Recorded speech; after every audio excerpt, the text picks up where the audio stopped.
Welcome to the Infinite Star Connections. We are your hosts. I am Viviane Chauvet and my friend Jeff Demers.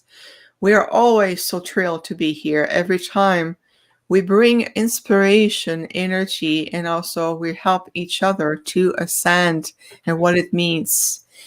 What is unique about the Infinite Star Connections is that we definitely give a voice to the intergalactic groups. So we know that Jeff is a direct emissary and also a representative for the Ponti.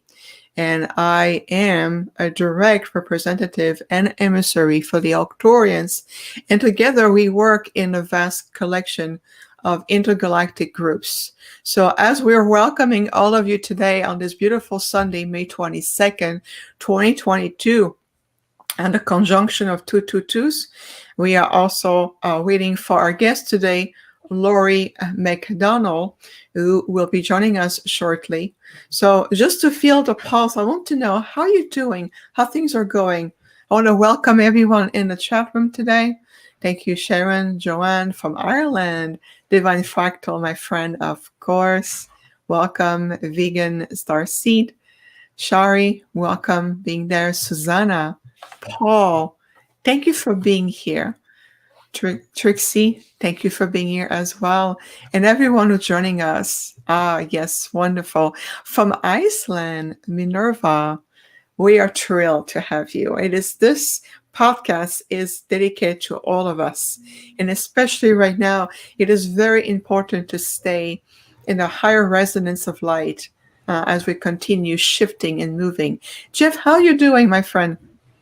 I'm not doing too bad. These energies are finally starting to lift, and these negative ones, so everything is getting right back in line again, just like what your pappy said. He said mid-May, Uh-huh. a new beginning starts, and I can see it. I can feel it, and I can see it. You can see the ETs.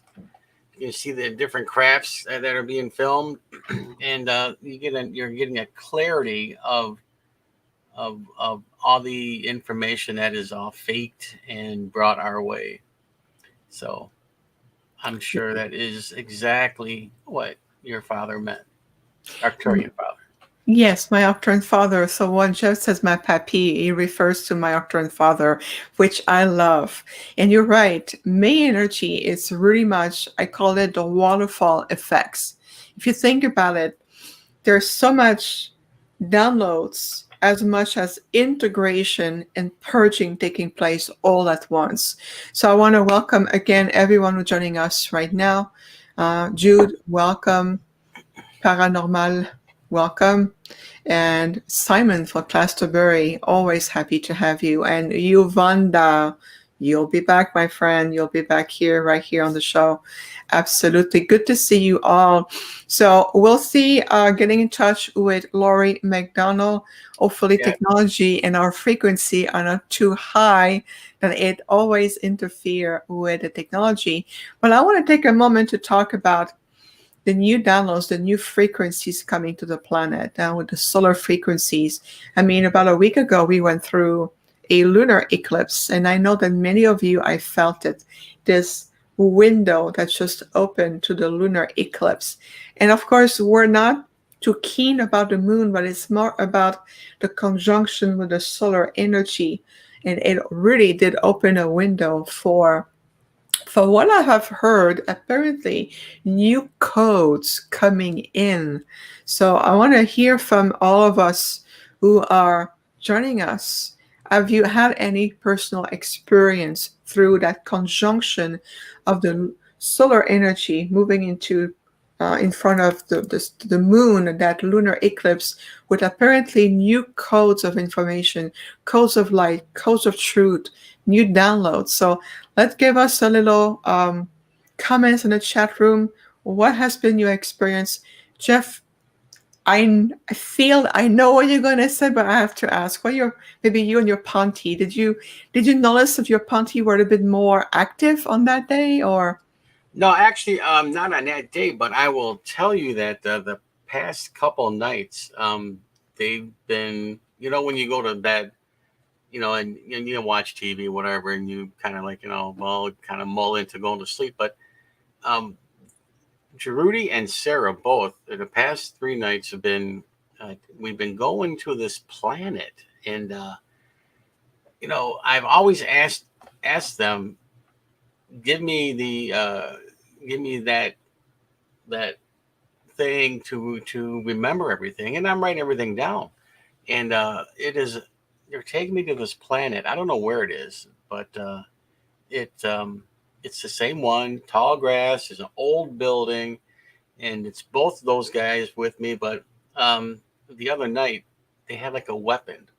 It was a long, a wide purple, long weapon that Jurudy carried, and I said, "What is that?"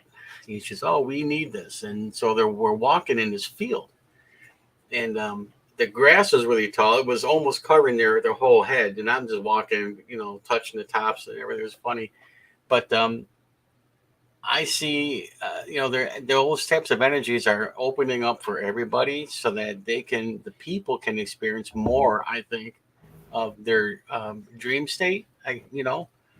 So write everything down and keep a good catalog. Yeah, that's a good point. Doing automatic writing, being in tune with different new languages, inspiration, thought forms coming in, and dream state is a big one. I mean, I hear so many clients telling me, oh, I tend to wake up between 3 and 4 or 3:30. I feel like I am not as rested as I can be. It feel like I am stepping out of linear time. What day it is it Sunday? Is it Monday? Is it Saturday? We're blending, and the linear time construct start to get a little bit more fuzzy, almost like holographic. Almost, you can almost put your hand through it, and to identify where are we. And then we really have to, I know I have to do this. I have to really have to focus to bring myself and back in alignment to think, oh, today it's Sunday. We have to be online at 11 a.m. Pacific. And I have to really attune myself with that linear concept of time. And that's also part of the phenomenon we're moving into in terms of that we are shifting dimensionally. We are shifting into level of reality and what time means now. So I want to hear again from all of you who are joining us today on the chat room. Have you experienced either you skipping a day or you feel like you are, like off time? Do you experience that with yourself? Do you feel that your dream state has been changes? So before we bring our guest, she is here. I want to read from Simon. Simon says, certainly feel more positive. There have been always time of feeling very tired, sleeping a lot more. Yes, to reattune ourselves. I have been feeling more seems to have disappeared. A lot of lucid dreams. And you talked about that, Jeff, in a moment ago. But you can forget when you wake up. Remember, you can program your mind through your subconscious and say, I wish to Ask them consciously. to remember. I mean, Yes, that's I it. wish I want to consciously remember remember. everything. Exactly. All right, everybody, let's dive. Our guest, Laurie McDonald, just arrived. Allow me to bring her in. Hi there. Alrighty. Hello, Laurie. You are on. Welcome. And she's up. She's having some She's issue having some with her connection device. issues. Her device is still, she's still here. Just bear with us, everyone. Laurie is here. Our guest is here. It's just that our device is not properly connecting at the moment. She will be right back. So I want to come back to the conversation. Yuvanda, you said you've seen symbol, blankets of different colors, lights. Awesome. All right, Laurie is back, everybody. Let's bring her. All right, Laurie, welcome. Hi there. Hi, I switched devices and I had to move to my cell phone. Thank you for having me. Well, Great. Yeah, thank you for being here. Laurie, we were just talking, interacting with our great audience. We have people from all over the world, Iceland. We have people from Glastonbury. We have people from Sweden, Canada. Wow. It's absolutely amazing. Ireland, even we just very grateful for everyone who is joining us. So, I'm honored. Laurie, allow us to properly introduce you so we can dive into our amazing conversation today. Okay, so everybody, please welcome Laurie McDonald. Laurie is a board certified clinical hypnotherapist at True You Hypnotherapy, an extraterrestrial abduction researcher. She is one of the 27 regression therapists listed on the MUFON mental health referral list for abduction regressions. She's a support consultant to the research committee called FREE, the Edgar Mitchel Foundation for Research into Extraterrestrial Encounters. She's the board president for OPUS, Organization for Paranormal Understanding and Support. I love that.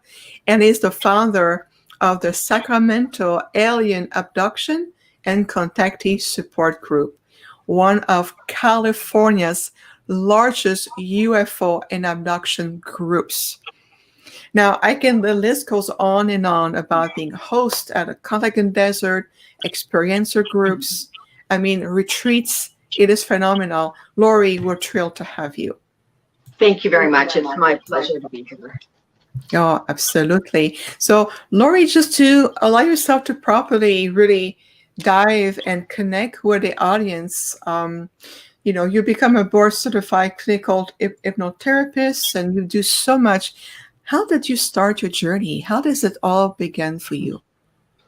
I have, like many people, probably multiple starting points. On one hand, I think fulfilling my destiny and doing what I think is my purpose really on the planet, which is to create a reasonable explanation for extraterrestrial or interdimensional or paranormal experiences, and then allow that person to become empowered to a point where they're in a place to challenge their reality outside of the normal parameters, to expand their consciousness, and to knock on the superconscious mind that allows for truly soul exploration. You begin to understand what the true self is. True self is really the spiritual self. We begin to understand what we are, why we're here. So I've been able to facilitate different groups and so forth, and allowing people to do that one-on-one sessions for empowerment. But really, at the end of the day, it's about consciousness. All roads ultimately lead to consciousness, and then taking our next step into the galactic world and seeing who our close relatives are, what type of relationships we can form. We want to form empowered but different relationships. We don't want to try to mimic or be the same as an ET. We don't want to give our power to them and expect them to save us. We want to have a good sense of ourself collectively so that we can take empowered steps forward. Oh, absolutely. Empowerment is a key, and we couldn't agree. And I would say that even as representative of very enlightened intergalactic groups, many are really keen and excited to see human beings retaking their power and taking back their true place as divine beings with so many gifts and abilities. So consciousness is definitely a key. So do you feel that by bringing, like you said, a reasonable way for people to get in touch with themselves on a conscious level, do you feel that through hypnotherapy that is a good conduit, a good channel for this? I feel that it's a powerful, effective channel in simplifying the steps in coming to that place of self-actualization or personal empowerment. That hypnotherapy can move quickly to the emotional energy or the root of a problem and begin to create change, as opposed to, say, talk therapy, where you're going to be maybe in session for 10 or 20 years and you can talk about it and understand cause and effect because that's logical. But emotional energy, trauma, that's not logical. So talk all you want. I say move into the existence of where the energy is and fundamentally shift the energy, take back your power, co-create the reality that you want to live in.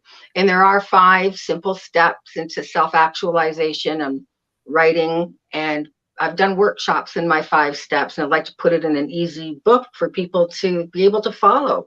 It's simple. It's not always easy, but it is simple. There's a simplicity to taking a gentle evaluation of the self, the good, the bad. Just look at it. It is what it is.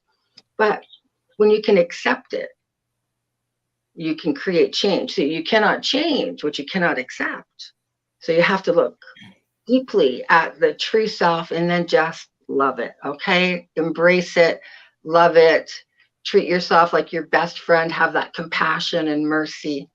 And then you can begin to develop new ways to continue to grow. And eventually you'll master that.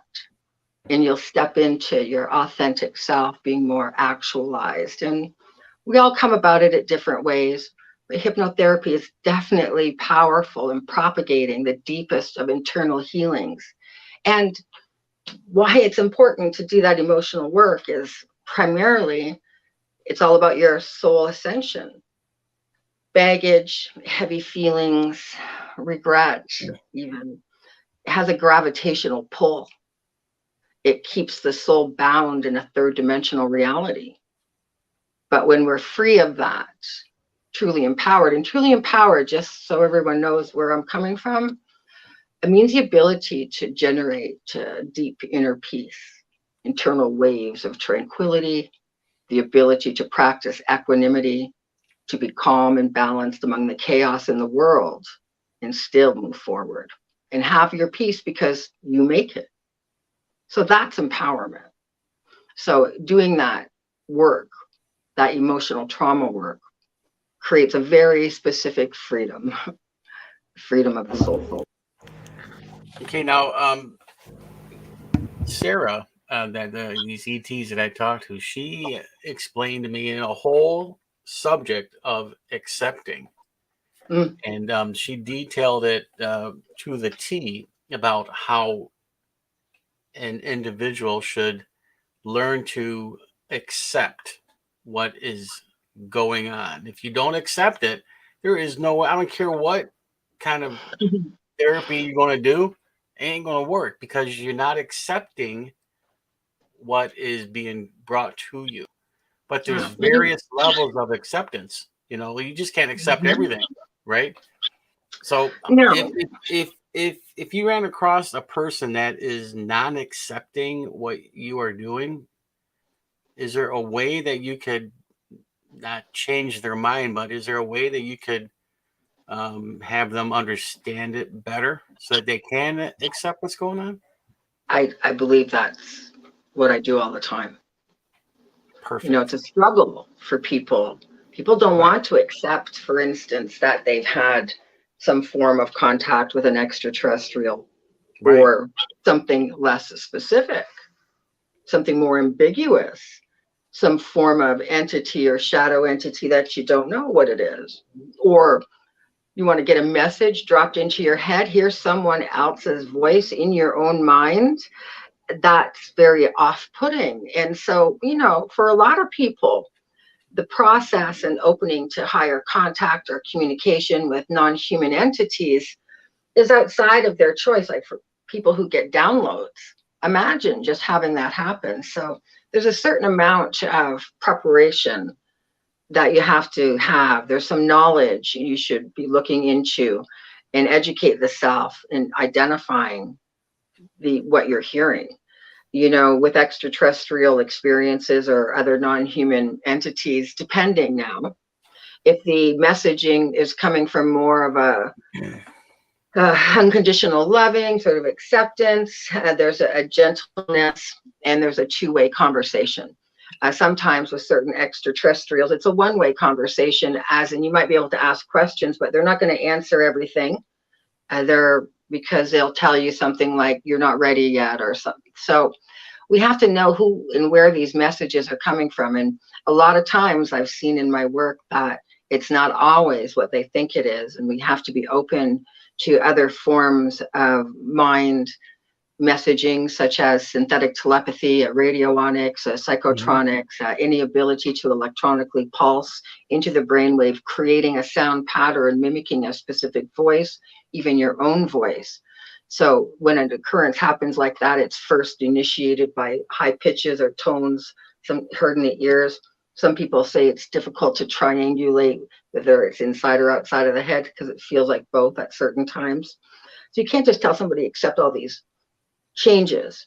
You know, acceptance has to come through a personal belief system. That belief system has to come with experience, but the experience and understanding. We have to be open-minded a little bit. You have to just take a look at it and say, you know, and discern. You have to use a lot of discernment, because not every ET is going to be all, you know, happy go lucky, you know, I love you. You know, it doesn't happen that way. You know. No, there are agendas. You know? Right. And, you know, so say like in the last 5 years, 5,000 exoplanets have been discovered. That means that there's a high probability of these planets being habitable. So there are multiple forms of life in the universe, all types of extraterrestrials, and within everything, there's some form of duality, a good, a bad, or something in the middle, not necessarily evil per se, but greatly misunderstood. Energies that are more negative, you simply don't engage. You know, and energy has to resonate. Yeah, if you should be able to feel it. Right. Yeah, change is difficult though, and I know it's hard for people to accept certain broader realities, but there's some simple truths, and one is we are floating in space. That our planet is, you know, floating in space. We're not grounded like a lot of people they forget because, you know, they're walking under trees and an atmosphere.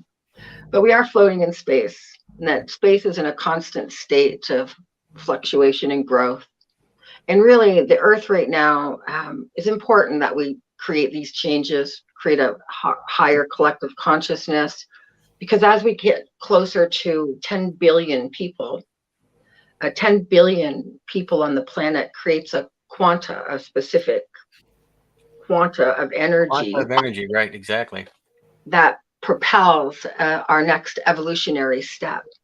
And in the cosmology of the universe, I believe that step will be the dissolution of a sheath that covers the pineal gland, allowing us to not be just great receivers, but senders of information. And that maybe there's an agenda to slow that down, working with a specific person who feels that there has been some extraterrestrial interference in the reduction of her latent psychic abilities development. And we do see that research indicates one of the 4 top commonalities among experiencers is psychism or latent psychism. And so maybe not only our own government, but other extraterrestrials might just be interested in what we are capable of. And we are capable of quite a bit. I feel that there is some evidence to even indicate that we were all psychic in certain ways, especially telepathic, around the Tower of Babel. Hence the gods saying, you know, when the people came to Shinar and they built this great city and they built this Tower of Babel to the gods, and the people communicated well and they worked well, and the gods were like, wow, look at how good they're doing. Let's send them spiraling back into the 4 corners to relearn language. And that is what happened. I think they suppressed our natural ability. And today, even though we all do a lot of talking, nonverbal communication is still higher than verbal communication. I think nonverbal communication is 98% of overall communication. In some studies, some show a lower 90 percentile, but it's far more relevant than we give it credit. When you do your hypnotherapy sessions, are you in contact with the person's consciousness? I like to think that in deep hypnosis,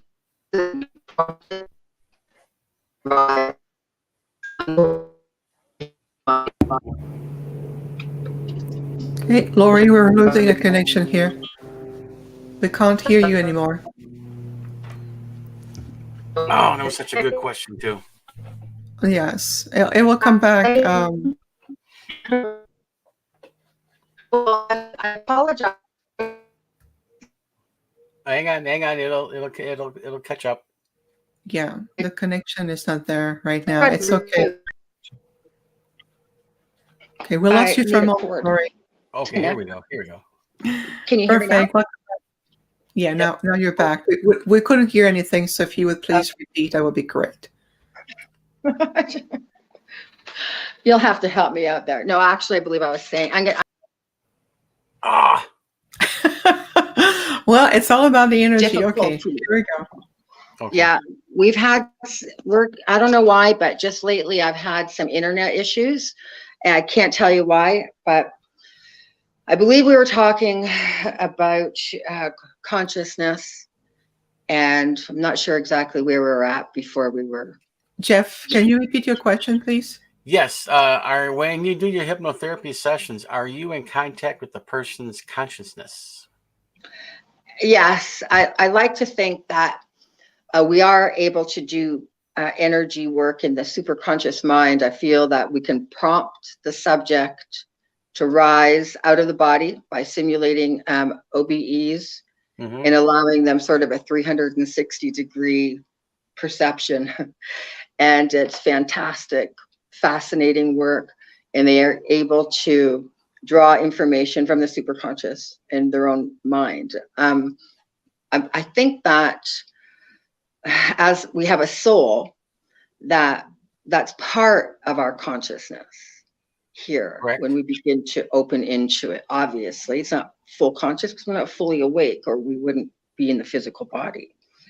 But as we begin to awaken, we actually begin to understand, words like human, being the definition for our type of entity, hue, the word we use to measure the depth or saturation of light, man coming from the word manifestation, to come into the physical or to be embodied. Human is a light embodied entity, and race and gender would be subcategories of that definition. And when you begin to understand what you are, you begin to see that the higher aspect of your consciousness might be elsewhere.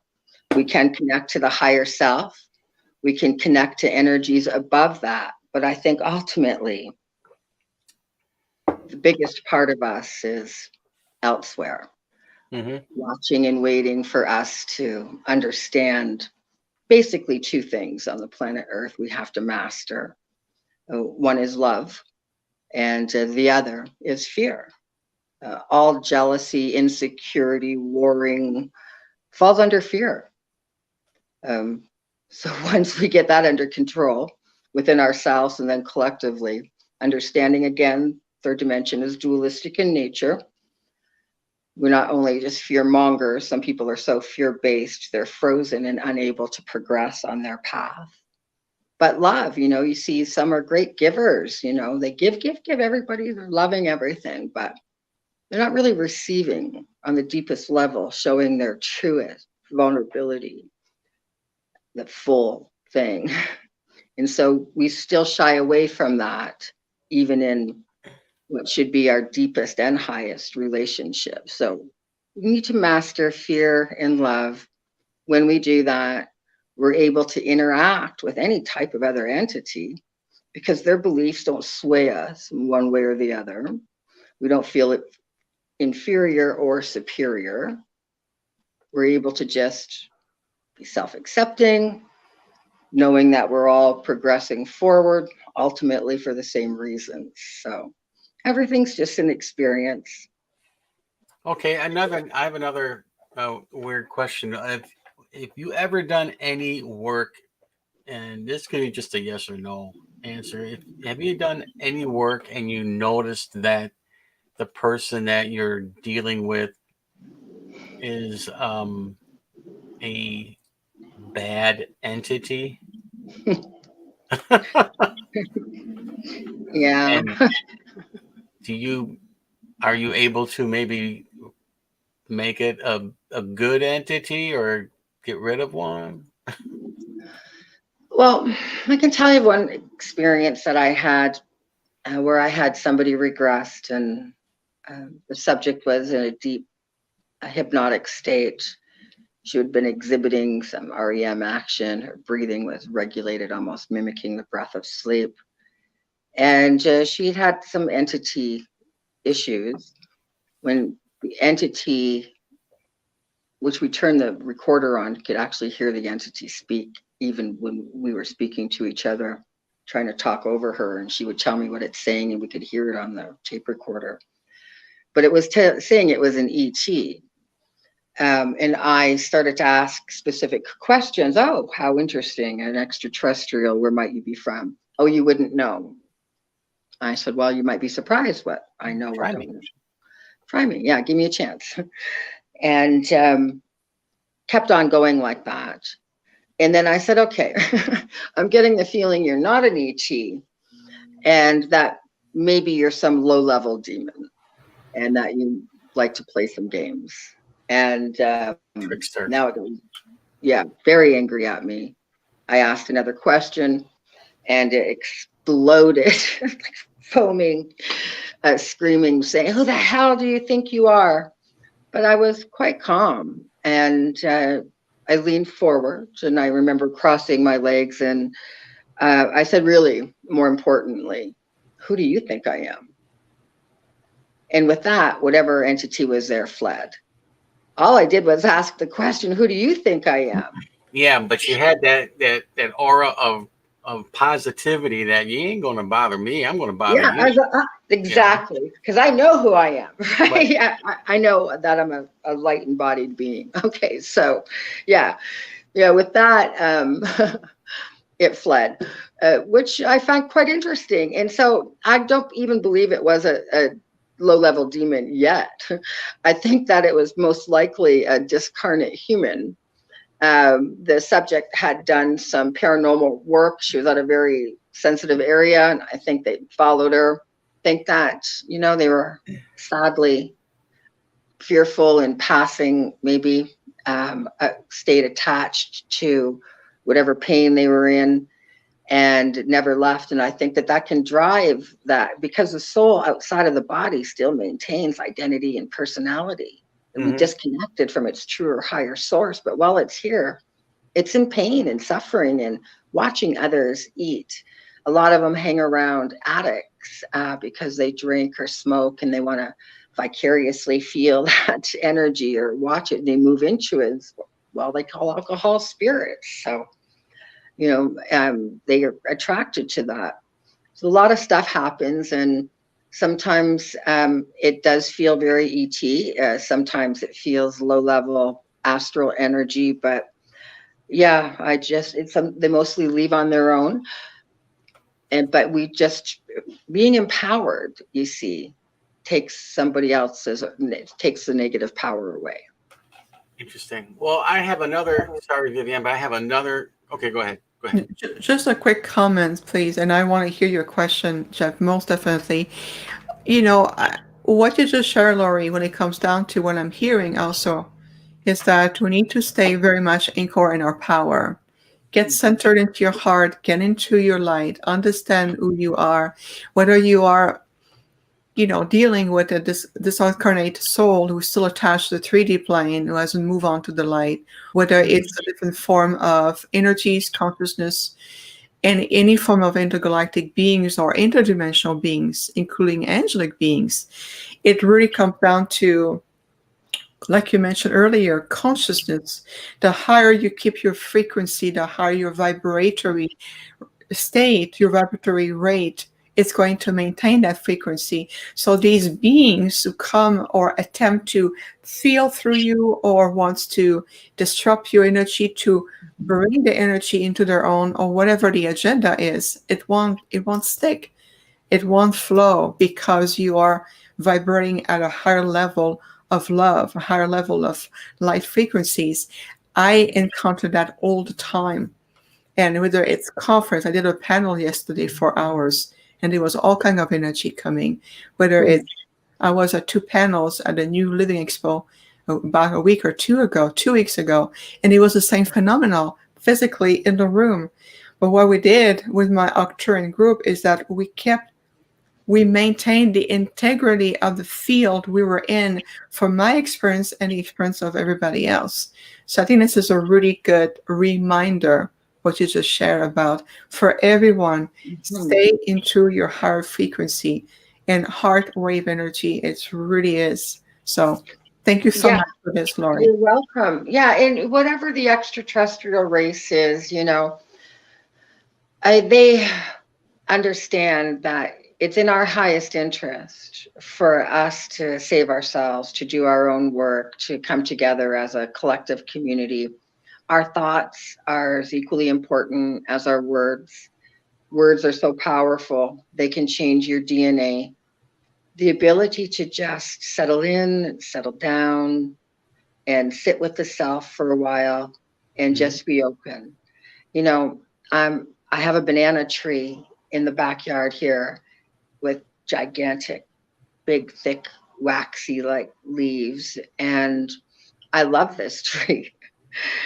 And when I go out there and I just feel like this expression of love, it feels as if the tree receives it.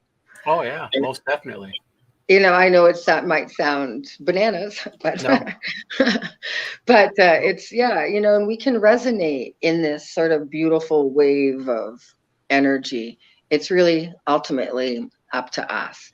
We all want the same thing, we all want to relax, to feel accepted or understood, and to progress.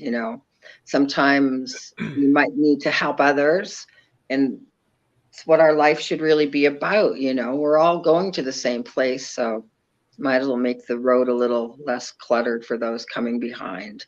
If you're learning something, share it. If it resonates with somebody, they'll accept it. If it doesn't, don't be offended. It's okay. Right. Okay, now I'm writing another paper on doppelgangers. Okay. Have you experienced anybody that you worked with as a doppelganger from the past?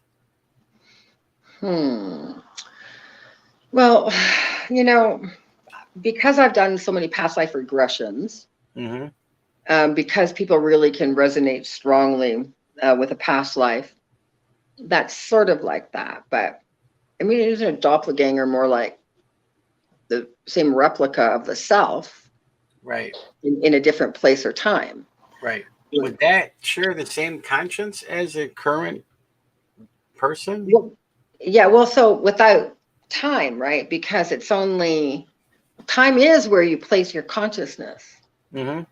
So when you learn how to move your consciousness and place your consciousness, you yourself can move in time into that. It's a stream of information, really. That's all it is, time. A stream of information can resonate with any of that. So doppelganger, I can't say specifically that I've had somebody have a concurrent existence like that, where they're aware of their other self. Interesting. Have you had that experience? Yeah, I don't know. I'm uncovering some weird stuff about that, and it's a weird subject. I mean, I ran into myself once in a dream. It was very lucid, and I was like at an airport, so maybe the astral plane. And there I was, right?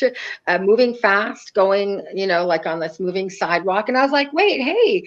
And I chased me, and I turned around and I looked at myself, and I said, you're me. And she said, I know, but I can't talk about it right now. And off she went.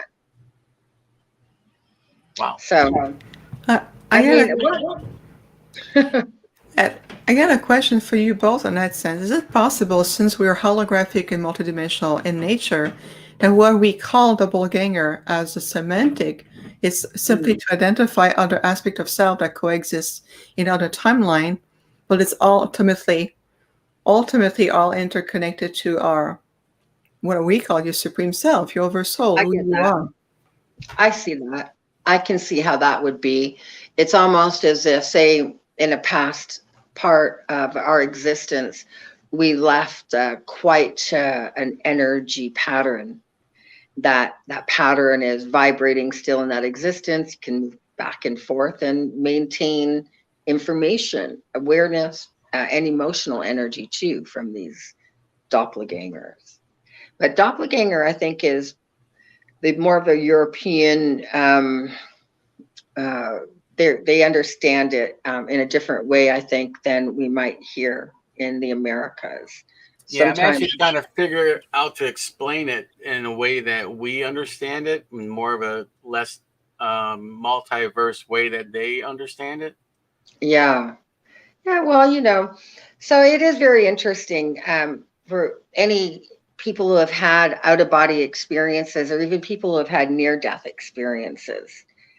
Showing you how your body is somewhere sometimes, or the consciousness is experiencing as something else, and it Mm-hmm. doesn't even necessarily have to be in this dimensional thought pattern, or fourth or fifth dimensional patterns of thought, that the consciousness or mind can move through time and space as if it were nothing, because ultimately that's what it is. Yeah, it is. It is the physical imprint that I'm finding most fascinating. Yeah, the physical imprint, which, accounts, I think, for a lot of paranormal and anomalous activity. I feel like there's spiritual energy, but say some paranormal ghost sightings, I think those are like that imprint on a rerun playing over and over again without awareness. Okay. They may respond to it to a certain degree, but they're not thinking past their loop, and that loop isn't going to break for some time. Whereas, people who might have a extraterrestrial experience, they tend to move into areas of broader thinking, more consciousness, more spirituality. Paranormal experiencers, when frightened, move into more religious thinking, where good and evil concepts are the two primary ones. And so they have to work within that concept. And therefore, their spiritual energy never evolves past that sort of thought process. So depending on what part of us is, how our paranormal or extraterrestrial or anomalous activities are, they do sort of dictate our next step in consciousness. So we should kind of be aware of what the pattern is. So if that's not what we want, we can sort of move past that, because everything is imprints, patterns, and cycles. They're readable. That's why it's predictable, because we can see a past. Therefore, we can predict the future to a certain degree. But all of it, at the end of the day, is energy. We're energy. Everything's energy. And man is responsible for everything. Everything in this room, in your room, started with desire, the desire to create or to have something, desire. And then we make or manufacture or manifest something into reality. So we have to take a little responsibility too here for what our growth is, and it's up to us, because we are sort of creating our reality based on our beliefs. I mean, it's subjective, it's our own perspective. So we have to sort of move into that larger stream of consciousness, accepting the multidimensional aspect of the self, opening to that higher understanding that we can and do have the ability to grow and see way beyond this. You wouldn't believe what you can do once you begin to understand how your mind works. Mm-hmm. You're the driver in this vehicle, so to speak. And a lot of people don't really get it. They don't understand the power of the mind body connection. It's fueled, by the conscious or spiritual energy. A lot of people are stuck in sort of an external thought process. Everything is outside of themselves. and motivated that way. The societies now are created towards making money, production and consumption. Whereas if we begin to be more internal, more intrinsically motivated, more doing things for the right reasons or because it feels morally correct or doing it for the higher good, then we're going to unfold clearly in a different way. But it's up to us, again, to take that step to do that, to realize, oh, everything I'm learning is from a TV, or, you know, I'm not experiencing it spiritually. I'm just believing what I was told and not learning through my own experience. It's difficult for young people. They're getting this information. Very true. And especially the new souls coming to the planet, the children, the young people, like you mentioned, they come here already with a state of consciousness. They already understand very specific concept that the veil of forgetfulness is either non-existent or extremely thin. So they need absolutely direction and guidance. I have a basic question for you, just to clear up some semantics. Some people get confused between the mind and the brain. So in your experience and in your profession, what is the difference between the mind and the brain? The brain is the machine, the simple mechanics. The mind is the catalyst of conscious energy, the fuel that runs the machine. Well put. I like that. Yeah, I agree. I just want to frame some foundations. I'm looking at your bio, Laurie, and it's just amazing what I'm keep finding. It says here that you are lifelong experiencers. Can you share with us about your experience? That would be wonderful.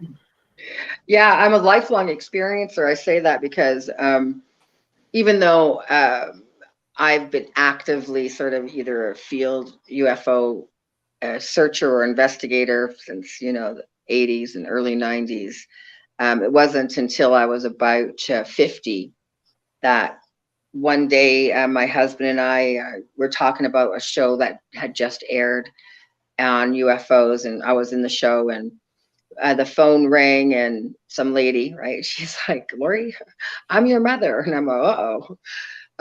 I call my husband over and put the phone on a speaker, and she said, "Listen, you know, I'm your mom.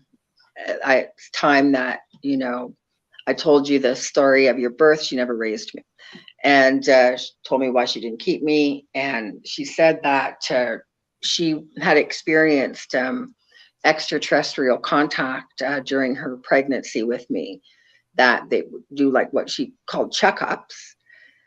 So we're sitting there not really interrupting her and letting her tell the story. And she said that she went and she told her doctor, and her doctor sent her to a therapist, and the therapist said, basically, we can't really find anything wrong with you, but you can't keep talking about seeing extraterrestrials because you might sort of risk losing the other kids. So at that point, she stopped talking and started creating a journal.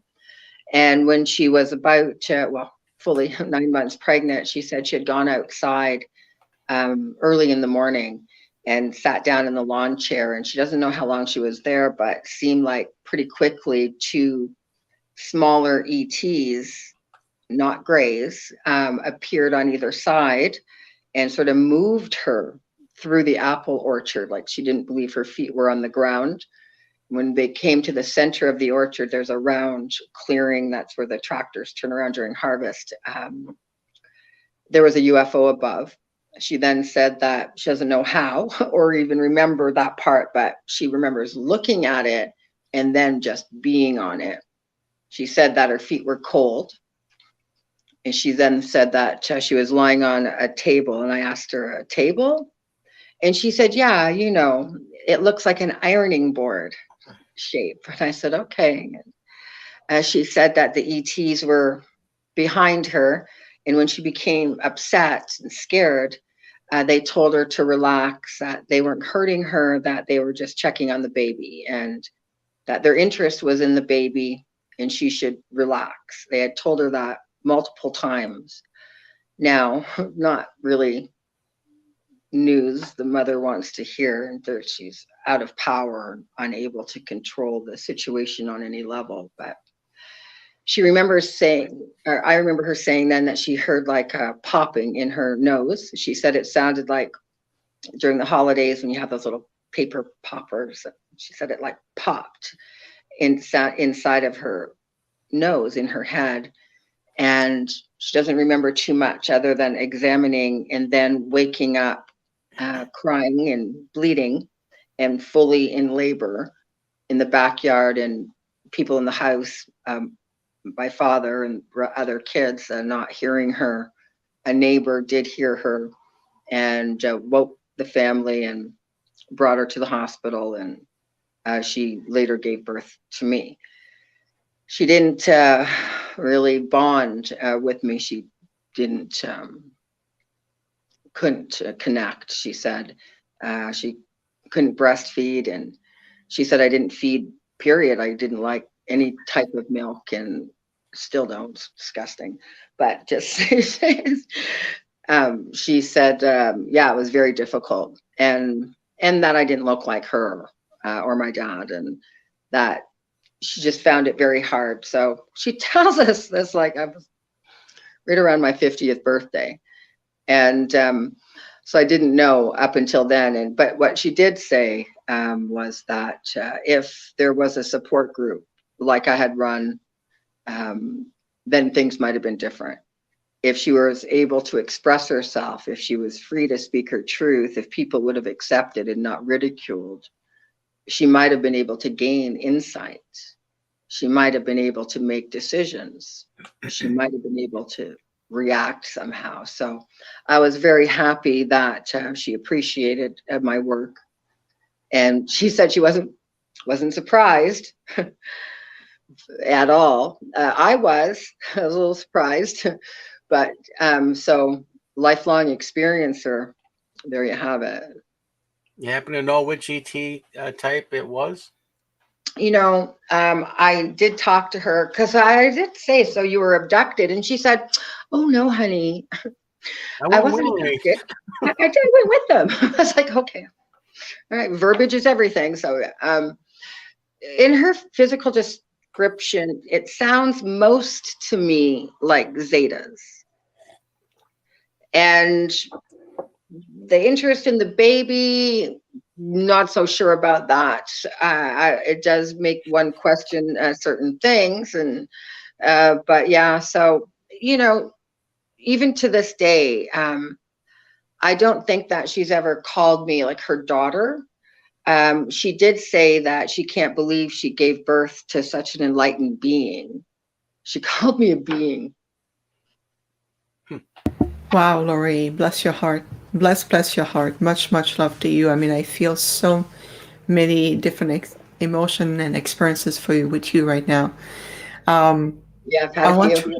Yeah, absolutely. I want to acknowledge you. I want to acknowledge your presence here. I want to acknowledge who you are and your beauty, your strength, all the services you provide. Right? Well, yeah, but for you as well. And I felt the presence of those beings, those star beings. I felt them when you're describing your incredible life story that started when you were in your mother's womb. And for them to say, we're here for the baby. May I share with you what I felt in my heart immediately when you said that? Okay, of course. What I felt is that they were looking after one of their own, like they were making sure that you were needed, that you were cared for, that you were healthy, that you were perfect, that you were coming to this world exactly as the soul has planned for.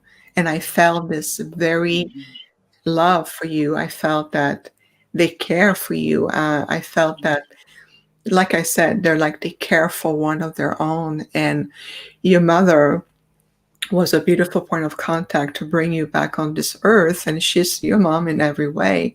At the same time, you know, it's just for her to understand the beauty, the complexity behind her experience. But I really felt her love for you, and that's. Thank you. I hope this is in resonance.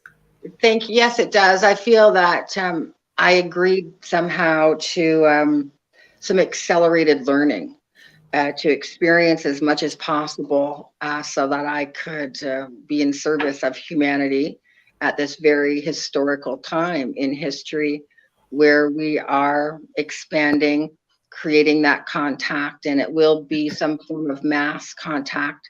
And how we act individually and collectively will determine how we unfold in the future. And I, for one, feel that this time we've got it. You know, we're living now in what we call the Age of Confluence. The great societies that rose and fell prior to this couldn't get past where we are right now. We can if we try, if we begin to see things like we are all in this together. There's no getting around that. And once we sort of see that we're all working together, then that competition edge sort of breaks and something else begins to happen. It's almost magical in a way because people begin to act from their higher self.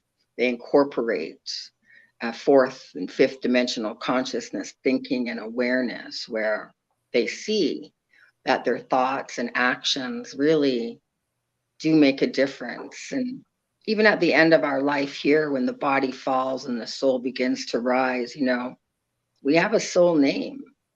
It's not the name we go by now. It's not the name we hear in this dimension. But at that moment, there's a resonance, your true soul name. And that's the highest source. That's when you know, when you hear your name. I've heard my name.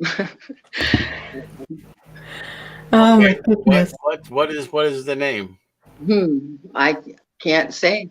Yeah. I've Yeah. only heard it. I don't think I can speak it.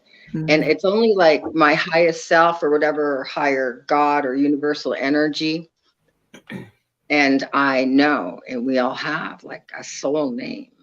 And Mhm. you'll know yours when you feel the vibration in the mind and body and heart. And Yeah, actually, when that happened to me, it was with Jerudi that gave me that encompassing feeling of love and you're not alone. And I just mhm. knew what I had to do. You know, at that moment, I wish everybody could experience that. Truly You life know, changing. it is one time after doing inner child work with a hypnotherapist. It's why I became a hypnotherapist, actually. I was walking through my room and the kids were asleep and brown bag lunches were packed for school the next day. And I was picking up a little bit of laundry and I heard my name called and I kind of froze for a moment. And then I heard it again. And as I began to turn to face where I heard my name being called on the third time, I looked and there was like this beautiful, soft, almost plasma, the purity of this violet color of these three sort of female entities. And they said, and the where they were in my room, the wall just like dissolved into sort of deep space. And they said, "You passed." And I was confused and I hung my head and I said, "I died?"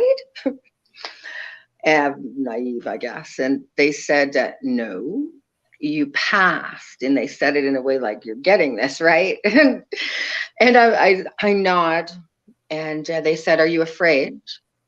I said, "No, I've been waiting for you all of my life." They then asked me if I'd like to see. And I said I would. And I began to rise out of my body, but this beautiful spiral of this soft layers of violet energy surrounded me. And I rose up through where the roof of my home should be and moved through the layers of the atmosphere. Then everything was still and dark and I felt something in front of me, but I couldn't see it. But I still felt the ones behind me, and I felt completely open and vulnerable. And then after just a moment, I burst into space light years between my eyes. I looked down to see where my body was, and there were only stars and planets. And they said my name, and I'm like, I'm still Laurie? Like, how can I still be Laurie? And they laughed. And in that moment of laughter, every essence of my being resonated with the purest, unconditional love. And my mind was fluid now. And in the distance, I saw like this golden planet. And as I saw it, I moved through it, just moved through space with my thought. And I wanted to continue to go further. And they were really like, whoa, no. And it wasn't until hearing, well, they said it was time to go back home. And I said, no, because I was beginning to forget. And then they said the names of my children. And at the sound of my son's name, I felt truly a gravitational pull. They came right back down, back into my room, laid me, I guess, back into my body, into my bed. And I looked into what should have been the face of this being. And I said, I don't even know your name. Please, please come back.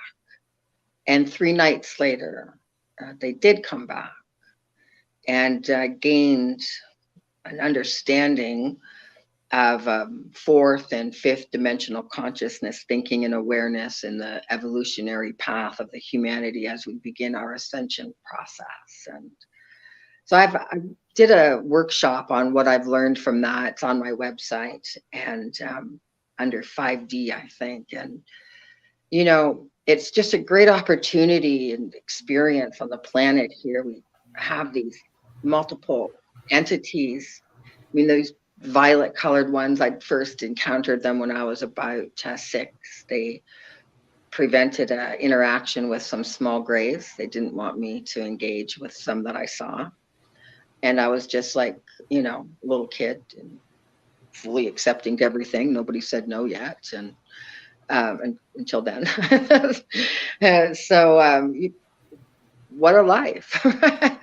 I mean, we became a little more appreciative of what might happen. I mean, our planet here is truly cool. And because I can honestly say I know what it feels like to not have a body, but maintain my consciousness, awareness of myself, most incredible, freeing thing I can imagine. But I'm going to say, I love being here too.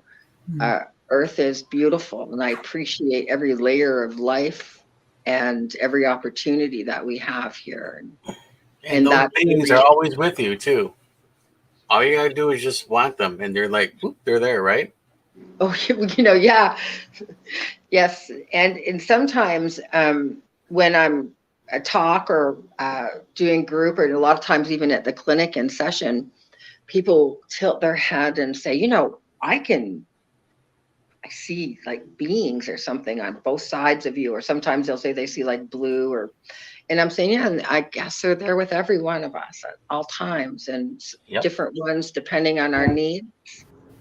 And isn't that a wonderful feeling to know that, first off, there is no death, that this is just an opportunity and experience, and what a great opportunity this is. I believe it was Plato or Socrates maybe who said, if people truly knew what they are, they would live life to the fullest. They would push the envelope. They would leap ravines. They would try to cross oceans. Yeah. And yes, that's sort of how we should live. Enjoy, you know. Sure, it's a school, but don't you remember in school there's field trips and recess and bake day, and there's some fun there too. Thank you so much, Laurie, for this. This is a really, it's a multi-layered reminder that you just gave us. And listening to your own personal experiences with the multiverse as much as you are bridging beautifully on a conscious level here in this dimension helps to bring a connection in between, and it gives people also more tools to be able to navigate this realm. I recently saw a movie, and I always look for sometime inspirational quote, and the inspirational quote that I recently heard, which ties up with what you just said, it says, "I remain grateful for this life." And that really hit her home run for me. Like, I remain grateful for this life. And it's just like you described, it brings the energy back to your heart and says, you know what? Just like at school. Yes, there's a learning, that's challenging, then rising, success, victory. Every time I grow, every time I learn, every time I expand in my wisdom, well, ultimately, it's all about the light. And I love that, that you reminding all of us of this.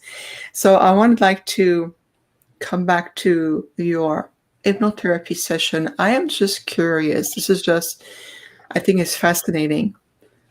Is there a difference in your approach when you work with a client that is more aligned with paranormal, whether that's a client who come to you to understand, explore, or even heal an extraterrestrial abduction experience?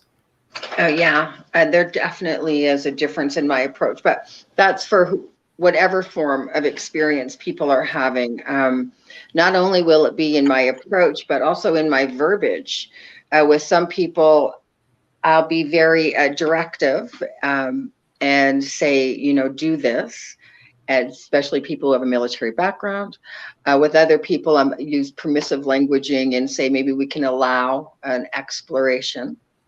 But people who have sort of the paranormal experiences, yes, there's a grounding of energy prior, and certainly setting an intention so that we're very clear on where that session is going and what the subject wants as a potential outcome.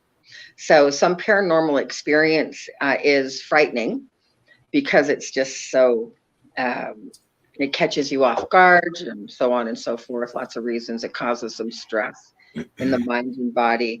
But paranormal activity sometimes is really just about the person themselves. They're attracting it, or it's the place. So being able to tell where it's coming from, that's very helpful in what my approach will be. If it's the subject themselves, then they're resonating with that particular energy, then my approach will go to the source of the energy, past life, in between lives, whatever it is, and help them create a conscious now decision of how we want that energetic resolution. It's all about giving them back their power. They feel safer, more confident.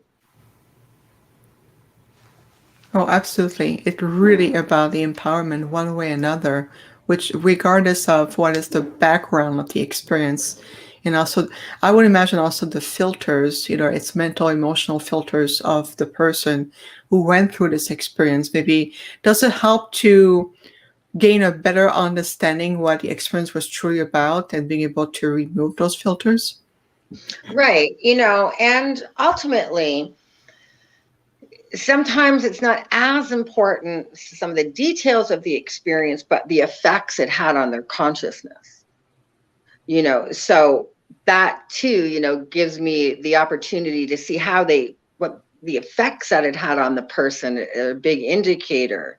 Now what they want to be a paranormal investigator, they want to prove that ghosts exist, or what is their agenda? Where are they going with this newfound, spiritual energy? I cautious in calling it spiritual energy because, paranormal work, like I said, falls under very specific, defined parameters, conceptualized ideas. Oh boy, of good and bad. Sorry, you know what? Now my phone is dying. I'm having some device issues again. I can take care of that though. So yes, very strange. Um,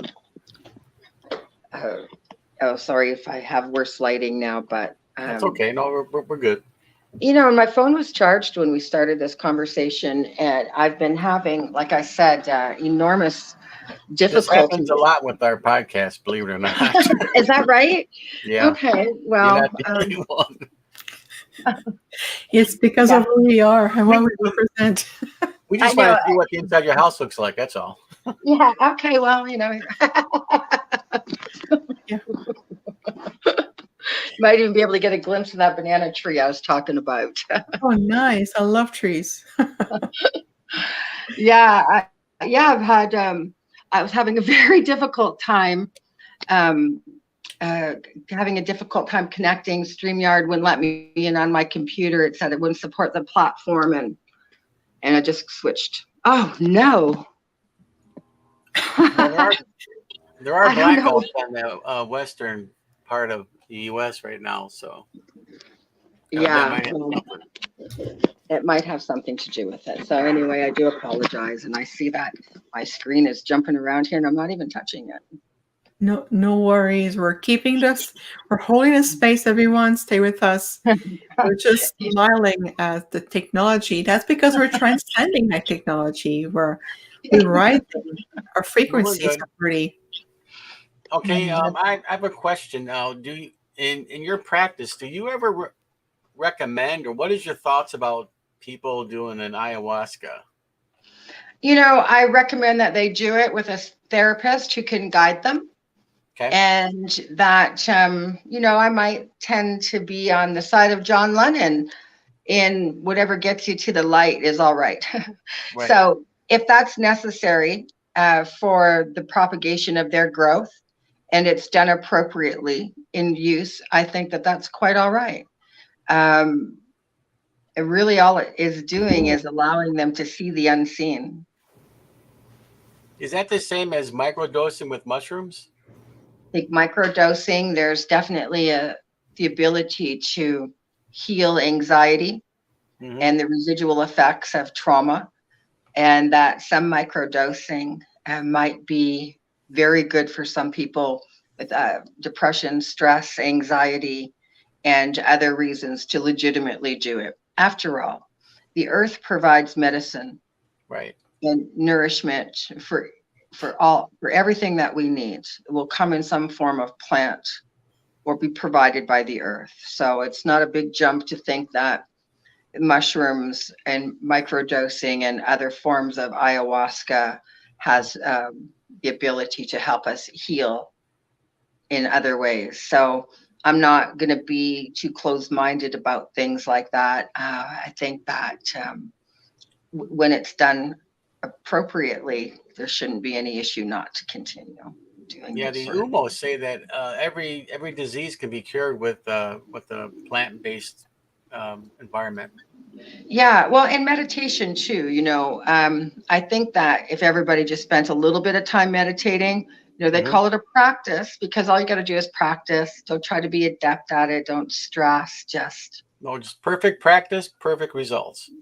That's right. Yeah, just try it. That's Teeny. That isn't me. That is her. So Yes, definitely entering into a meditative state really helps you to get into that mind, body, spirit connections, and also get into what we call your spiritual maturity. We believe that there are other ways that are a bit more in resonance with the rising of consciousness to do that. Utilizing natural plant is one thing. We just need to be mindful of what we're exposing ourselves, even though if it's done within, a professional setting, sometimes we don't know what really that can lead. So I have a little bit of a bémol. Yeah, well, like, with a therapist or the appropriate guide with the right intention. Right. See, intention is everything. Mm-hmm. It's not about young people, doing some form of a hallucinogen. That's not what it's all about. That's not why the plant was gifted to the earth. So yeah, it's taking a cautious but balanced approach. That's the way we should do most things anyway. Yes, high discernment indeed. Let's just move forward. I'm curious about your you being a support consultant to the research committee of FREE, the Edgar Mitchel Foundation. Mm. Can you share with us about this? Yeah, actually, I do very little. They just have people on referral lists who, when they need help, they'll give them somebody to help. And OPUS, I actually, within this month, I've stepped down from president, and I'm staying on the advisory board because I believe so much in the mission of OPUS and what they can provide for our communities. But because of my workload, I don't have the time to work on the nonprofits as much. I have a nonprofit aspect of my own business that we run, and I travel a lot these days. I just came back from Boulder, Colorado, Friday night, and when I got there, it was 83 degrees. When I left, it was snowing hard, and they had to de-ice the plane. Oh my God. And so we've been traveling a lot, and that was for Gaia TVs for some upcoming shows. But we'll be planning a research trip to India, and so we can talk to other experiencers in other places to get a deeper understanding. I may have mentioned before the 3-month Southeast Asia trip that we took to learn about other people's spiritual and extraterrestrial experiences and where it's taking them. What it really does show me on a global level is we are all seeking sort of the same answers. In some larger communities, like we were there in China for a month as well, on top of the other 3 months in Southeast Asia. And people really want the truth. Yeah, they're ready.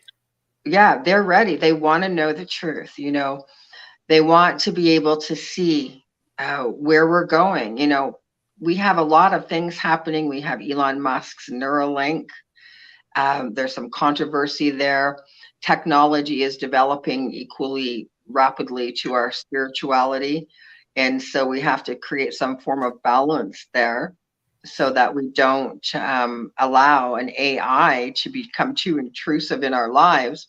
But as in all things, we can look back and see the mistakes that we've made and all of the wonderful technology like psychotronics we've had on the planet. They're wonderful healing tools, but we've weaponized them. And so that's the fear with our latest technology, Elon Musk's Neuralink, where they literally implant right into the scalp. And it'll supposedly be used to allow people to walk who could never walk, to heal spinal injuries and brain injuries. And this is amazing, but we're rapidly unfolding in 2 different directions. And so we have to be aware of both sides now and begin to create a balance. And so when we see plant medicine and Neuralinks, and they're the opposite ends of the spectrum, and there's so much in between, now is the great time of information and balance. That's what it's all about. Balance within everything. Yes. Equanimity. Yes. Agreed, 100%. Yeah, balance with high discernment to understand also where do we fit in all this equation. Now, beyond technology, we always says it's conscious assisted technology. That was really, really important and the key factor behind all of that. And it's also starting to also better to understand the metabolism or how our body as a conscious holistic energy system function, and start to bring back the energy back to ourselves. Are you listening to the rhythm of your breath? Are you listening to your body consciousness? Are you able to decode what your body is speaking to, symptoms or loops or energy? So I feel like it is also a big invitation on a conscious level to bring our power back to ourselves. Yes, technology will be there to support us for a while, but we do see that also shifting Oh, tremendously. we don't need the technology. That's the thing. We can do all of these things with our mind. Breath and breathing is the body's frequency modulator.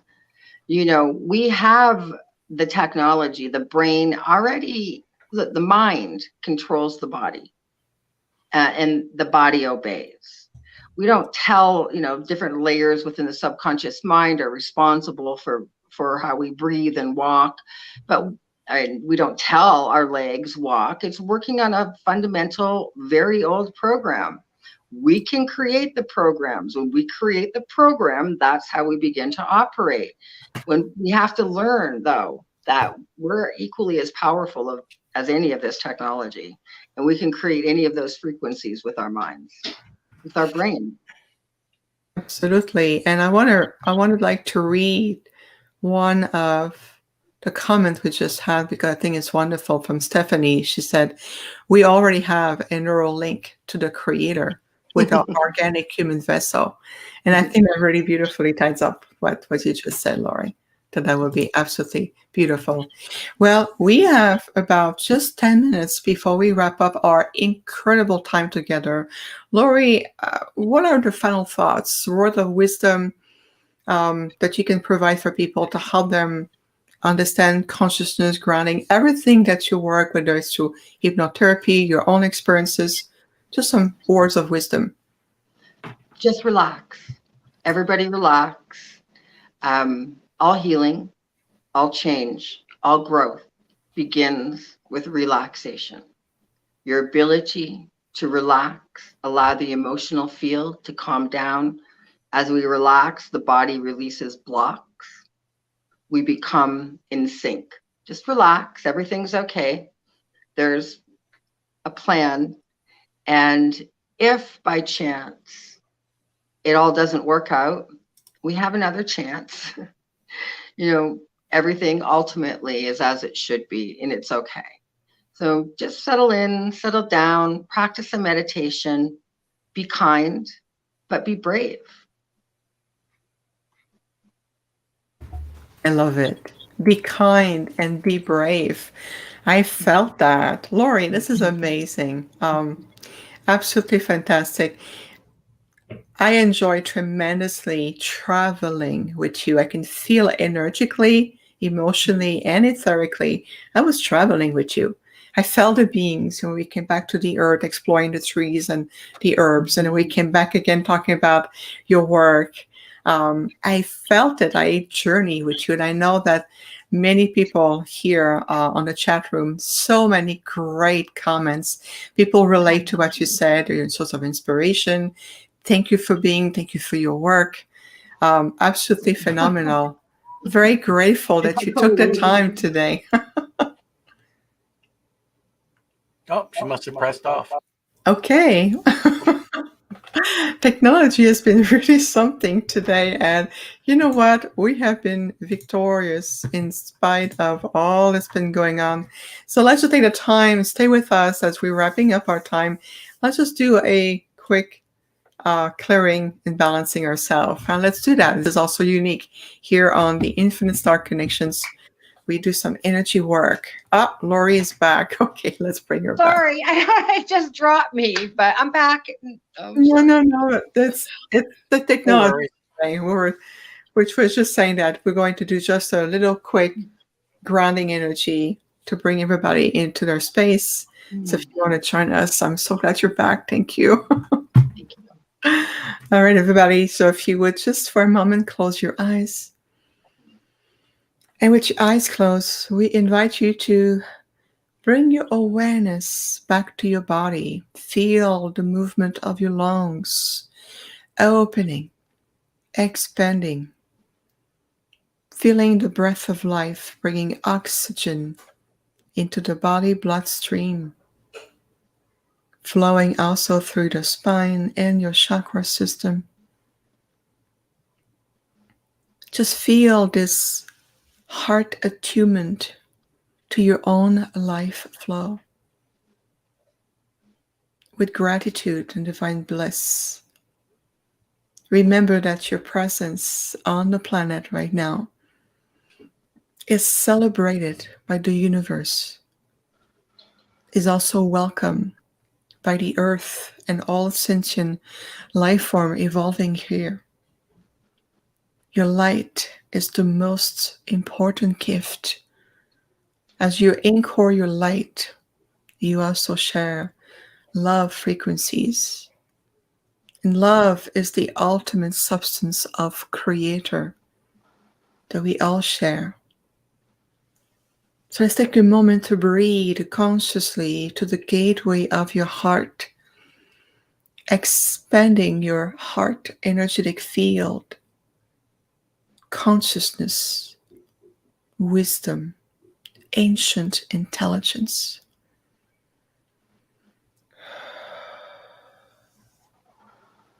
As you breathe, expanding your heart energetic field, clear your mind and feel this gentle mind, body, spirit alignment within you.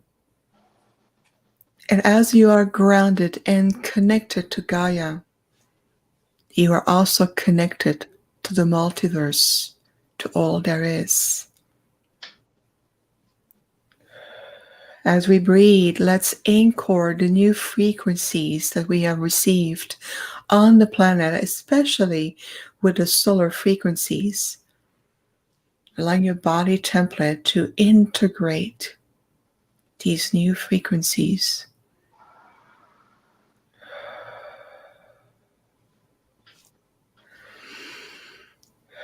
Just keep breathing, keeping everything flowing with divine grace and divine bliss.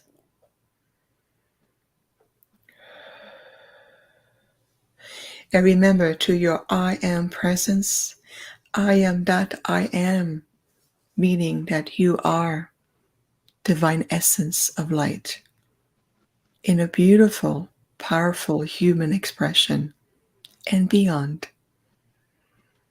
Let's take one more breath through your heart. Breathe in and release. Beautiful. And feel that you're completely aligned in full consciousness in your body, in this reality, in the here and now. Welcome back, everyone. You can open your eyes. Perfect. Perfect. Lovely. Thank you so much, Laurie. And I want to see also, how can people connect to you, Laurie? TrueYouHypnotherapy.com. Okay. What I'm going to do is I'm going to repost on the chat, in the chat room, the link to your website right now. Perfect. Thank you. Yeah, absolutely. We want to make sure people can connect with you, especially with your experience, race, wisdom. Absolutely. So we encourage everyone to connect with you. Laurie, we are very grateful. I'm sure that I speak for both of us. Jeff, a few words you would like to share? Thank you, Laurie, finally to connect again. And I hope you will come back again. It'd be my pleasure. I think we can cover some more ground and some really technical stuff. Perfect. Thank you. I'd love that. That would be fantastic. You're definitely welcome here, Laurie.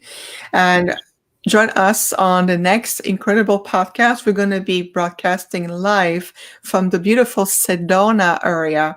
That's right, you heard me, Sedona, in the vortex on Sunday, June 5th, 11 a.m. Pacific Daylight Time, which is 2 o'clock Eastern Daylight Time. Sunday, June 5th, we're going to be live at the 5D Phoenix Rising Conference. Peter and I will be there to speak and do amazing energy work. And we're going to be broadcasting right from the energy of Sedona. So make sure that you tune in for that other amazing episode. But for today, much love and gratitude to you, Laurie, and of course to you, my friend Jeff, and everything that we all do. And I love one thing you said, we're all in this together. Mm-hmm. That's right. Absolutely. And people, everyone joining us from around the globe, we're grateful. Regardless of the time zone, you're brave. You're always there with us, and we appreciate you deeply. So thank you so much, everyone. Much love. And we'll see you right here on June 5th. Laurie, we'll see you next time here on the Thanks, Infinite Star Laurie. Connections. Thank you. Thank you so Bye, much. everyone. Much love, everybody. Thank you.